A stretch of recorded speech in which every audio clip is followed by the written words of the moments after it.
حامدا ومسليا ومسلما ما بعد সম্মানিত প্রিয় মুসলিম ভাই ও বোনেরা, সকলের প্রতি দৃষ্টি আকর্ষণ করছি যে আল্লাহ সুবহানাহু ওয়া তাআলার আখিরি কালাম রব্বানি কুরআনুল কারীম সম্পর্কে আমরা অনেকেই অনেক দূরত্ব থাকার কারণে আজকে পৃথিবীর মুসলিম জাতি নির্যাতিত, লাঞ্ছিত, অবহেলিত, অপমানিত। তো সুতরাং আসুন আমরা কুরআনুল কারীম সম্পর্কে জানি এবং কোরআন শিখতে শুরু করি, তাহলে আমরা দুনিয়া ও আখিরাতে সফলতা অর্জন করতে পারবো। আর বিশেষ কথা হচ্ছে কালকে আমাদের দিন কুরআনুল কারীমের সুপারিশ হচ্ছে সবচেয়ে জোরালো। যে ব্যক্তি কোরআন পড়বে সেই ব্যক্তি দুনিয়া এবং আখিরাতে সফলতা অর্জন করবে। যে ব্যক্তি কোরআন দুনিয়ার জমিনে পড়বে না, আমল করবে না, মানবে না, সে ব্যক্তি দুনিয়াতেও লাঞ্ছিত, অপদস্থ, অপমানিত হবে এবং পরকালেও সে ব্যক্তির জন্য জাহান্নাম ছাড়া কোনো উপায় থাকবে না।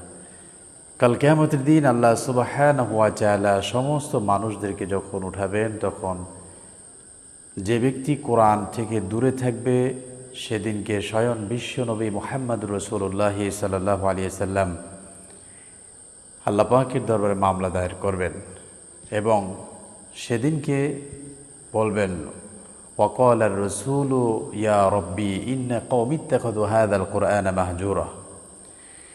আল্লাহ রাব্বুল আলামিনের কাছে বিশ্বনবী মুহাম্মদ রাসূলুল্লাহ সাল্লাল্লাহু আলাইহি ওয়াসাল্লাম বলবেন, হে আল্লাহ, এই জাতির লোকেরা যারা কোরআনকে পরিত্যাজ্য হিসাবে গ্রহণ করেছেন। আল্লাহ সুবহানাহু ওয়া তাআলা কুরআনুল কারীম ইরশাদ করেন, যে ব্যক্তি কুরআনুল কারীম থেকে দুনিয়ার জমিনে দূরে থাকবেন, কাল কিয়ামতের দিন আল্লাহ সুবহানাহু ওয়া তাআলা তাকে অন্ধ করে উঠাবেন এবং তার জীবন হবে সংকীর্ণময়। আল্লাহ পাক কুরআনুল কারীমের সূরাতুত তাহা ২০ নম্বর সূরা এর ১২৪, ২৫, ২৬ নম্বর আয়াতে কারীমে আল্লাহ বলছেন, ওয়ামান আ'রাদা আন যিকরি ফাইন্না লাহু মাঈশাতান দানকা ওয়া নাহশুরুহু ইয়াওমাল কিয়ামাতি আমা। যে ব্যক্তি কুরআনুল কারীম থেকে দূরে থাকবে, নিশ্চয়ই তার জীবন হবে সংকীর্ণময়। সংকীর্ণময় বলতে দুনিয়ার জমিনে অর্থ, ধন, দৌলত, টাকা পয়সা, ছেলেমেয়ে সব কিছু থাকার পরও তার জীবনটা খুবই সংকীর্ণময় হবে, অর্থাৎ সুখীময় হবে না, হতাশাগ্রস্ত থাকবে। আল্লাহ সুবহানাহু ওয়া তাআলা তাদেরকে অন্ধ করে উঠাবেন। তখন এই লোকগুলো যারা দুনিয়ার জমিনে কোরআন থেকে দূরে রয়েছেন, তারা বলবেন, ক্বালা রাব্বি লিমা হাশারতানি আমা। হে আল্লাহ, কেন আজকে আমাদেরকে অন্ধ করে উঠানো হলো? আমরা তো দুনিয়ার জমিনে চক্ষুষ্মান ছিলাম। তখন স্বয়ং রব, যিনি আমাকে সৃষ্টি করেছেন, যিনি আমাকে প্রতিপালন করতেছেন, যিনি আমাকে রিজিক দিচ্ছেন, সে মহান রব আল্লাহ সুবহানাহু ওয়া তাআলা বলবেন, ওয়াকাযালিকা আতাতকা আয়াতুনা ফানাসিতাহা ওয়াকাযালিকা আল-ইয়াওমা তুনসা। যেভাবে তোমরা দুনিয়ার জমিনে আমাকে ভুলে গেছো, আজকের আমিও তোমাদেরকে ভুলে গেলাম।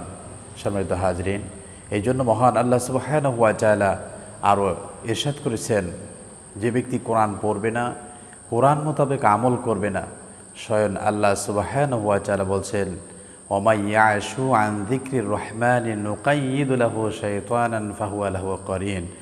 তার জন্য আল্লাহ সুবহানাহু ওয়া তাআলা একজন শয়তান নিযুক্ত করে দিবেন। সে দুনিয়ার জমিনে সত্য পথ, সত্য দিন, সত্য ইসলাম, কোরআন থেকে সে অনেক দূরে থাকবে। এই জন্য আল্লাহ সুবহানাহু ওয়া তাআলা আমাদের সকলকেই কোরআন মোতাবেক জীবন গড়ার তৌফিক দান করুন। আর কোরআন এবং হাদিসের বাহিরে যতই আমল করা হোক না কেন, আল্লাহ সুবহানাহু ওয়া তাআলা কুরআনুল কারীমের ৩ নম্বর সূরা আল ইমরানের ৮৫ নম্বর আয়াতে কারিমে আল্লাহ পাক বলছেন, ওয়া মান ইয়াবতাগি গায়রাল ইসলামি দীনান ফালান ইউকবালা মিনহু ওয়া হুয়া ফিল আখিরাতি মিনাল খাসিরিন। ওয়া মান ইয়াবতাগি গায়রাল ইসলামি দীনান, যে ব্যক্তি ইসলামকে বাদ দিয়ে, কোরআন হাদিসকে বাদ দিয়ে যতই আমল করুক না কেন, আল্লাহ বলছেন, ফালা ইউকবালা মিনহু, কোশ্চিনকাল কখনোই তার ওই আমলগুলো কবুল করা হবে না, বরং অহুয়া ফিল আখিরাতি মিনাল খাসিরিন, সে আখিরাতে ক্ষতিগ্রস্ত হবে। এই জন্য আল্লাহ সুবহানাহু ওয়া তাআলা আমাদের সকলকে দুনিয়া এবং আখিরাতে সফলতা অর্জন করার তৌফিক আল্লাহ আমাদেরকে দান করুন। ওমা তৌফিকি ইল্লা বিল্লাহ, আলাইহি তাওয়াক্কালতু ওয়া ইলাইহি উনীব। আসসালামু আলাইকুম ওয়া রাহমাতুল্লাহি ওয়া বারাকাতুহু।